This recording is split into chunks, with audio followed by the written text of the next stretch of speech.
तोरा अखिया में छौ कौन जादू जे देखिए के होई छौ बेकाबू।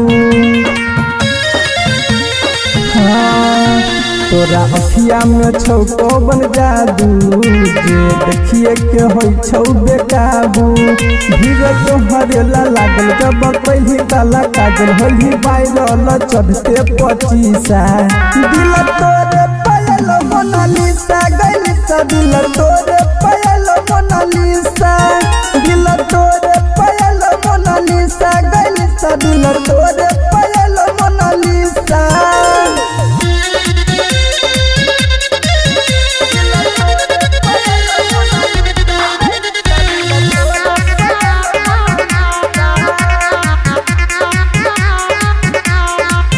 रूपरी के जैसन लागै छही वैसन जे चांदी देखी के शरमाई जाइ छोगे। बदन छौ नशीला गई अखिया छौ नीला होई गेलियो पागल कहाँ जाइयोगे। रूपरी के जैसन लागै छही वैसन जे चांदी देखी के शरमाई जाइ छोगे। बदन छौ नशीला गई अखिया छौ नीला होई गेलियो पागल कहाँ जाइयोगे। लोग देखी देखी के हरो हम तोरे पमारे लगलो। महाकुम जब बजलो सब गंगा नहलो चमकै छी जेना चमकै छो शीशा।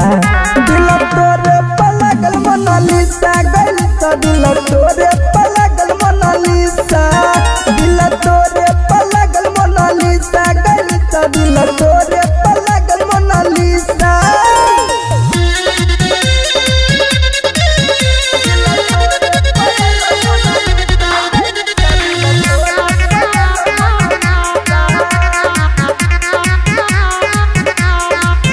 अमन पंकज नीतीश रहे छो चारो दिस सोशल मीडिया पर छा गेलोगे। भव्य शिवजी रितेश छोड़ी है सना दे सभे के दिल में लोभा गेलोगे। अमन पंकज नीतीश रहे छो चारो दिस सोशल मीडिया पर छा गेलोगे। भव्य शिवजी रितेश छोड़ी है सना दे सभे के दिल में लोभा गेलिए।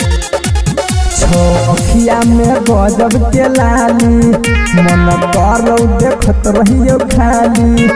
कर याद छने छन छही दिल के पसंद लगे छही कोनो फूल के हिस्सा।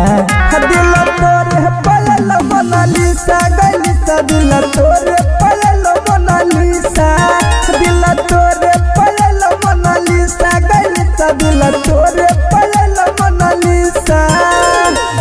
खुशी रिकॉर्डिंग स्टूडियो बलुआहा।